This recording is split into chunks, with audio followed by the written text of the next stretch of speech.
Chris, let's move on to our second main topic today. What is our second main topic today? This is from Onkar The Joker. Hi, John. Just saw that Scorsese's The Irishman is about 3 hours and 30 minutes long and has a budget of around $160 million. What's the deal with Netflix? What are they trying to do here? They can't make that much money back. Why greenlight such a project? Thank you. Yeah, so first of all, this Irishman movie has been...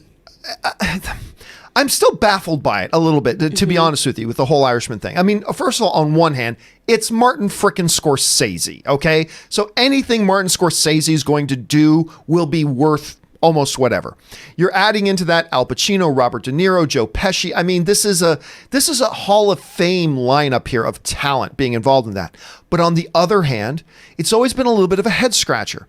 This is something that every main studio passed on, and that can't be overlooked. Now, it doesn't necessarily mean they passed on it because they didn't think it looked good. Maybe they passed on because they thought there's no way this thing can make money. And that's a good possibility here as well. So Netflix comes in, takes a stab at it, and they're gonna launch it. All right. It's going to be a Netflix film. Talking about all this de-aging technology they're going to be doing, that's going to be expensive. How big does it play into the film? We'll have to wait and see. But the 3 hour and 30 minute thing, that caught me off guard a little bit. Now, this comes from over at Vanity Fair. On Tuesday night, several outlets reported that the film's runtime will clock in at a whopping 210 minutes, citing the website for the New York Film Festival, where the film will make its world debut. The runtime appears to have been since removed from the website. Either way, we all better pray for an intermission or look into buying adult diapers and catheters. If that runtime report is accurate, The Irishman will be the director's longest yet at a full half hour longer than both The Wolf of Wall Street and Casino. Okay, so look, let's start this off by putting in the asterisks that there's a possibility this isn't true. I mean, it looks, I mean, there's a lot of smoke there to think that maybe this is true, that this could really be true, but just understand as we're talking about this, it is possible the film could be shorter than that. Let's go on the reports that we've had at the moment though, and go with 3 hours and 30 minutes.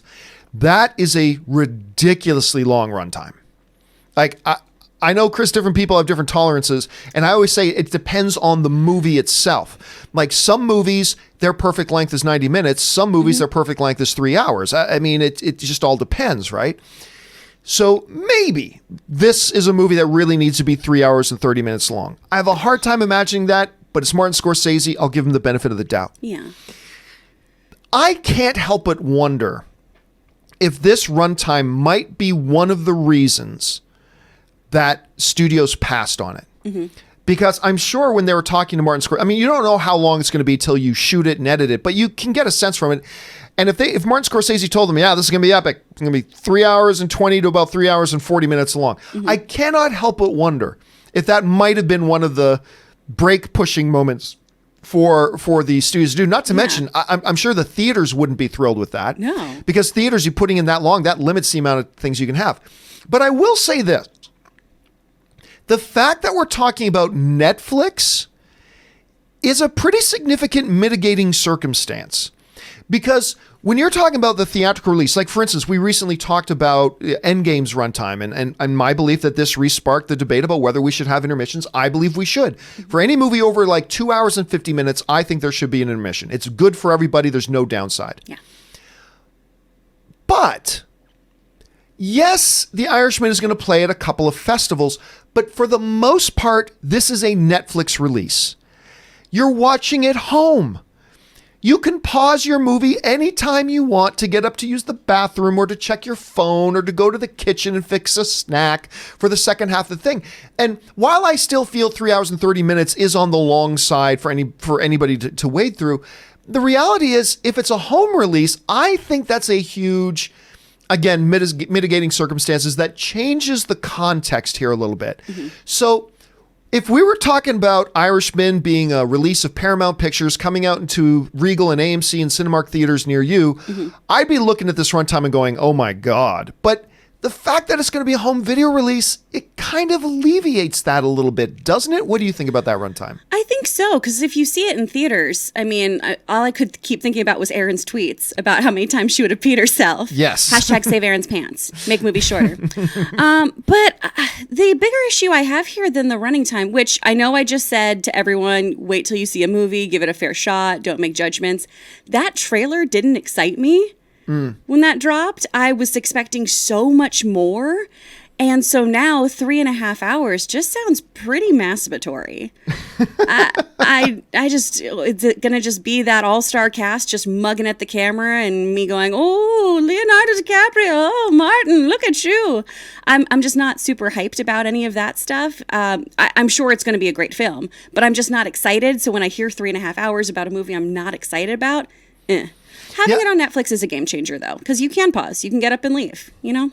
I kind of said a lot of the same thing when the trailer dropped. I said, come on now. Look, people were going to say that they were excited about the Irishman trailer if it was 3 minutes of a black screen with small white letters, The Irishman, a film by Martin Scorsese. And people would have went, whoa, that was awesome. I mean, because really, and I had this debate with Robert about, look, seriously, forget the fact that that's Robert De Niro and that's Al Pacino and Joe Pesci and a film by Martin. Okay, take that stuff out of it for a second and just as a trailer.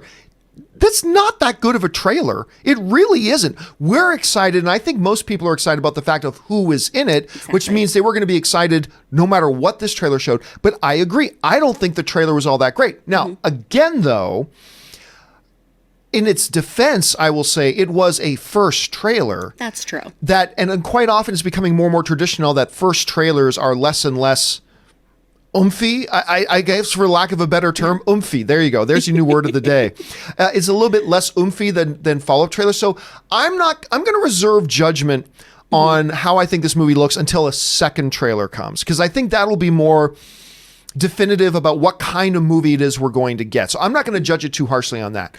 But yeah, right now I got to say I'm not excited for this movie. Yeah. I'm intrigued by it. I'm interested in it, but I'm not quite there yet of being excited about it. Question here is, guys, what about you? Where's your enthusiasm level for The Irishman right now? Is it a lot higher than mine? Is it lower than mine? What do you guys think? Jump down to the comment section below and let us know your thoughts. All right.